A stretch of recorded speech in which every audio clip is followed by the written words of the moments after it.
भाई mobile phone भी resource है, पानी भी रिसोर्स है और ये पत्थर भी रिसोर्स है। क्लास 10th ज्योग्राफी का यह चैप्टर 1 सबसे स्कोरिंग है, पर 90% बच्चे रिसोर्स का मतलब ही गलत समझते हैं।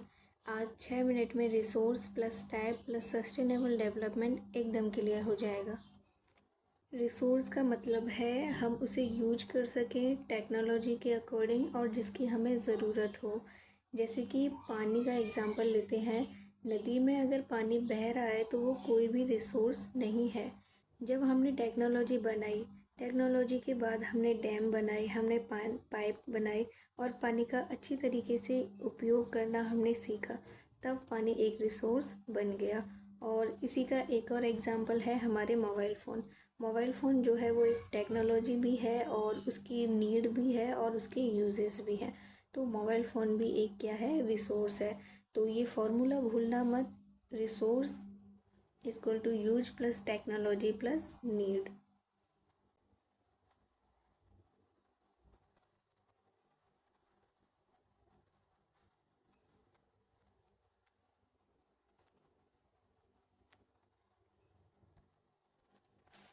और रिसोर्स हमारे दो टाइप के होते हैं, natural resources, human made resources. Natural resources वो होते हैं जो भगवान ने बनाए हैं, जैसे सूरज, हवा, पानी, मिट्टी, कोल, फॉरेस्ट etc। यानी वो सब कुछ जो हमें नेचर देती है डायरेक्टली। ह्यूमन मेड रिसोर्सेज इंसान ने बनाए हैं, जैसे घर, सड़क, factory, mobile etc। Natural resources भी टू टाइप के होते हैं, बायोटिक, अबायोटिक। बायोटिक जिसमें जान हो, अबायोटिक जिसमें जान नहीं हो। बायोटिक के एग्जाम्पल हैं पेड़, जानवर, मछली, ह्यूमन etc। और अबायोटिक के एग्जाम्पल हैं पत्थर, पानी, धातु, हवा, कोल etc। तो बायोटिक और अबायोटिक में भी आपको डिफरेंस समझ में आ गया होगा। और रिसोर्सेज में नेचुरल और ह्यूमन रिसोर्सेज भी आप रिकॉल करो। नेचुरल यानी भगवान ने बनाए हैं, नेचर ने बनाए हैं, और ह्यूमन मेड यानी मैन ने बनाए हैं। इसके बाद हम पढ़ेंगे renewable versus non renewable. Renewable क्या होते हैं और नॉन रिन्यूएबल क्या होते हैं। रिन्यूएबल रिसोर्सेज कभी ख़त्म नहीं होते, जैसे सूरज है, हवा है, पानी है etc है। अब सूरज से हम इलेक्ट्रिसिटी जनरेट करते हैं, हवा से भी हम इलेक्ट्रिसिटी जनरेट करते हैं। और सूरज का यूज करने का एग्जांपल है सौर पैनल, और हवा से पवन चक्कियाँ चलती हैं, पानी से भी हमें इलेक्ट्रिसिटी जनरेट करते हैं।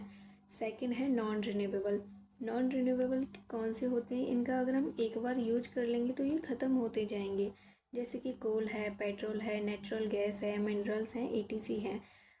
इनको बनने में तो बहुत ज़्यादा लाखों वर्षों का टाइम लग जाता है, लेकिन ख़त्म होने में उतना टाइम नहीं लगता। इसीलिए हमें सस्टेनेबल डेवलपमेंट की ज़रूरत होती है, सारे रिसोर्सेज का अच्छे से यूज कर सकें और आने वाले फ्यूचर में इनको सेव कर सकें। रिन्यूएबल और नॉन रिन्यूएबल ये सबसे इम्पोर्टेंट है बोर्ड के लिए। आप सस्टेनेबल डेवलपमेंट का मतलब है आज अपनी ज़रूरत पूरी करो पर कल वाले बच्चों का हक मत छीनो। मतलब पेड़ काट के फैक्ट्री मत लगाओ, पेड़ भी रहें और फैक्ट्री भी रहें। यानी आप डेवलपमेंट भी करो और फ्यूचर की प्लानिंग भी करो, यही सस्टेनेबल डेवलपमेंट कहता है। सस्टेनेबल डेवलपमेंट करने के कई तरीके, कई फार्मूला होते हैं। यहाँ हम पढ़ेंगे 3R फार्मूला। 3R फार्मूला क्या होता है, रिड्यूस करना, रीयूज करना, रिसाइकल करना, यानी कि 3R। पानी बंद करके ब्रश करो, ये रिड्यूस हो गया। बोतल दोबारा यूज करो, ये रीयूज हो गया। रिसाइकल का एग्जाम्पल होता है आयरन और पेपर। पेपर का भी रिसाइकल होता है, आयरन का भी रिसाइकल होता है, प्लास्टिक का भी रिसाइकल होता है फैक्ट्रीज में।